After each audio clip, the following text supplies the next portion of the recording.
Well, good morning. Today is December the 18th, 2021. I hope this on this day you're doing well and that things are good for you.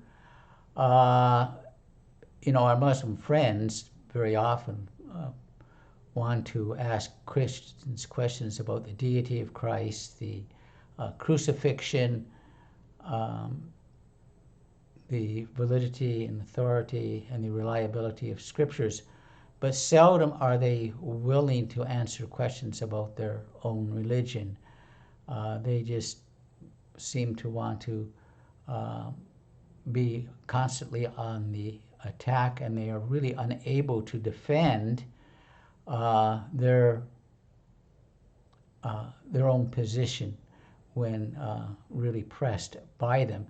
But before we begin, I would like to just ask you to hit the like and subscribe button. I want to get my subscriptions up if I can, and that way you can be informed on when I upload new videos. Now, first of all, let me say that I do believe that, just to begin with, that Islam is nothing more than a polemic against Christianity.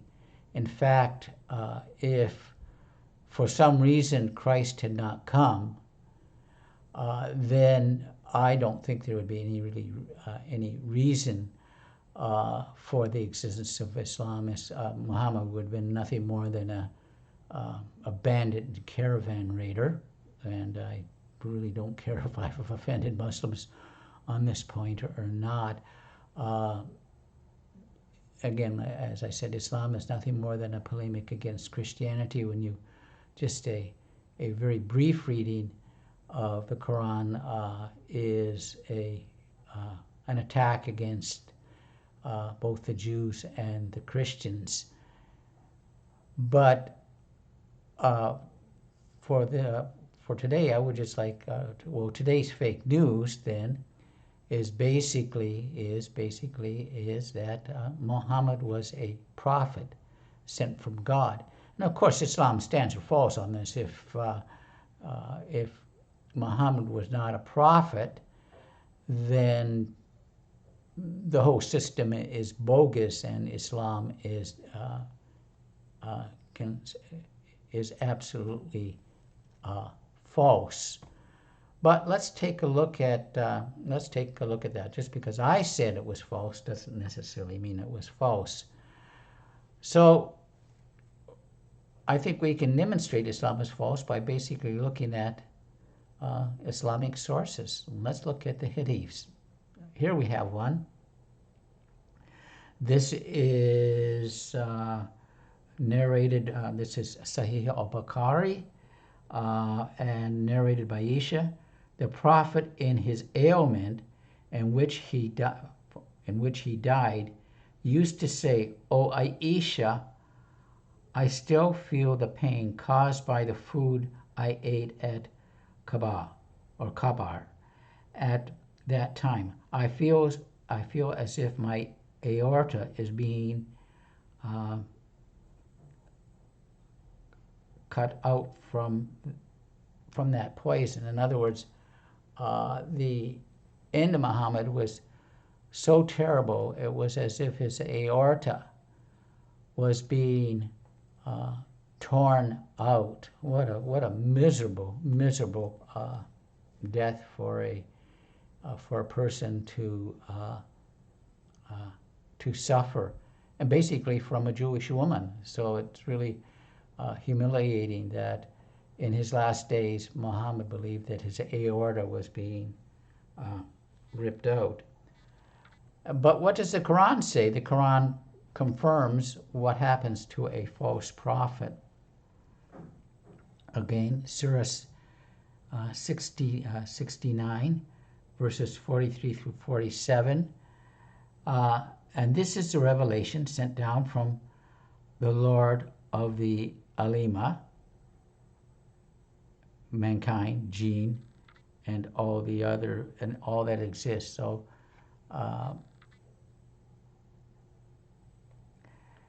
So there's a revelation that's sent down, and if Muhammad had forged a false saying concerning us, that is Allah.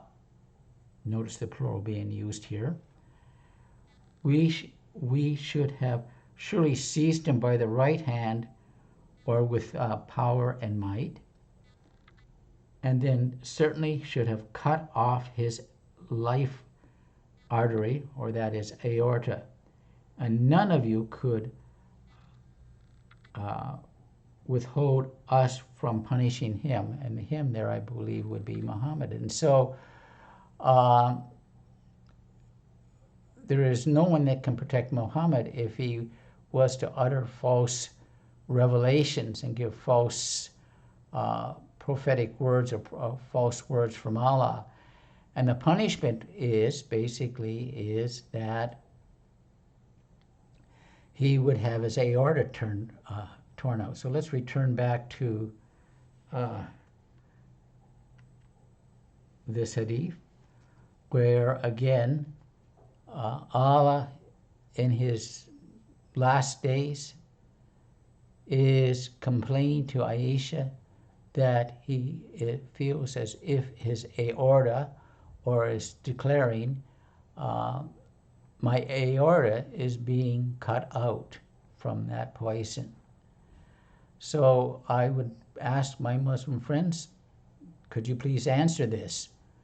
Not with an LOL or rolling on the floor laughing or any of that, but really engage in a dialogue on whether or not, first of all, if this is a sound hadith, it sounds like it is, it's Bukhari, and what do we do with it? What do you do with it? That your prophet, well, first of all, that you have the revelation in the Quran that says that if Muhammad were to utter false sayings or give false revelations or lie about what Allah has said, or being deceived what Allah says, that Allah would seize him by his right hand and rip out his aorta. And at the end of his life, Muhammad is saying that he feels as if his aorta is being ripped out. So just some thoughts for our Muslim friends. Let's see if they have the courage and the integrity to answer these questions when questions are posed to them by Christians. Again, thanks for watching. Have a great day, and may God bless and keep you.